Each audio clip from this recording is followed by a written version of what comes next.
প্রত্যেকদিন প্রত্যেকটা মেয়েরই চিন্তা থাকে যে কি রান্না করবে আর কি রান্না করে পরিবারের সকলের মুখে খাবার তুলে দিবে। হ্যালো এভরিওয়ান, আসসালামু আলাইকুম। সবাই কেমন আছেন? তো আশা করি সবাই ভালো আছেন। আমরা আপনাদের দয়ায় ইনশাআল্লাহ অনেক ভালো আছি। প্রত্যেকটা দিনের মতন দুপুরে আজকে রান্না করতে চলে আসলাম এবং আপনাদের সাথেও শেয়ার করতে চলে আসলাম। আজকে কি কি রান্না করব দেখতে হলে ফুল ভিডিওটি দেখে যাবেন, অবশ্যই জানতে পারবেন কি কি রান্না করব দুপুরে। আমি কচু শাক রান্না করব, তার জন্য কচু শাক পরিষ্কার করে ধুয়ে কুটে এখন আমি কড়াইতে বসিয়ে দিয়েছি। শাকটা সিদ্ধ হওয়ার অপেক্ষায় আছি।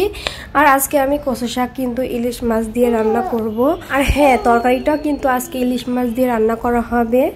তো আমি ইলিশ মাছটা হলুদ আর লবণ দিয়ে মাখিয়ে নিচ্ছিলাম। এখানে আগে থেকে একটু মাখিয়ে রাখলে লবণ একটু ভালো করে ঢোকে। আর এখানে আমি কচু শাকটা ঢাকনা তুলে একটু পর পর আমি নাড়াচাড়া করে দিচ্ছিলাম, তাহলে একটু সিদ্ধ হবে ভালো করে। আর হালকা করে একটু একটু করে পানি বেরোচ্ছিল।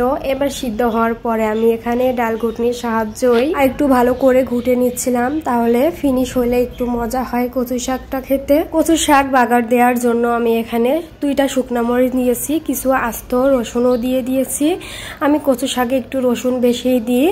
এবার আমি এর ভিতরে পেঁয়াজ কুচি দিয়ে একটু লালচে ভাজি করে নিয়েছি। এরপর একটু পানি দিয়ে আদা রসুন বাটা, হলুদ, একটু মরিচের গুঁড়া দিয়ে আমি মশলাটা সুন্দর করে কষিয়ে নিচ্ছিলাম। এবার যে ইলিশ মাছটা কুচি করে রাখছিলাম, আমি ইলিশ মাছের টুকরাগুলো এর ভিতরে দিয়ে মশলার সাথে একটু ভালো করে কষিয়ে নিব। তো এর ভিতরে আমি হালকা একটু পানি দিয়ে ঢাকনা দিয়ে দিচ্ছি, তাহলে ইলিশ মাছটা ভালো করে সিদ্ধ হয়ে যাবে। ঢাকনা তুলে আমি এই পর্যায়ে এখন যে সিদ্ধ কচু শাকগুলো ছিল ওগুলা এখন দিয়ে ভালো করে মশলার সাথে মিশিয়ে নিচ্ছিলাম। আর কচু শাক রান্না হয়ে গেছে। এখন আমি পটল তরকারি রান্না করব জন্য চুলায় একটা কড়াই বসিয়ে দিয়েছি। তেলটা গরম হয়ে গেলে ইলিশ মাছগুলো দিয়ে দিয়েছি। এখন মাছটা ভালো করে ভাজি করে নিব এপাট ওপাট করে।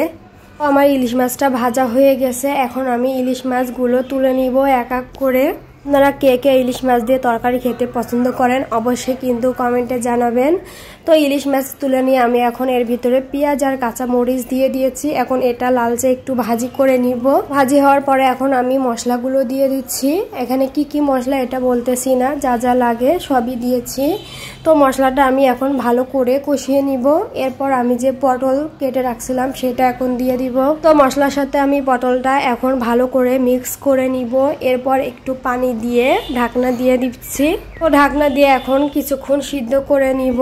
তো একটু পরপর ঢাকনা তুলে আমি একটু নেড়ে দিচ্ছিলাম, নাহলে আবার ধরে যাবে। আর নিচে যদি পোড়া লেগে যায় তাহলে খেতে গন্ধ হবে, পুরো তরকারিটাই ফেলাই দেওয়া লাগবে। তো আমার তরকারিটা কষানো হয়ে গেছে। এখন আমি ঝোলের পানি দিয়ে দিব এর ভিতরে। এরপর আমি মাছগুলো দিয়ে দিচ্ছি এক এক করে।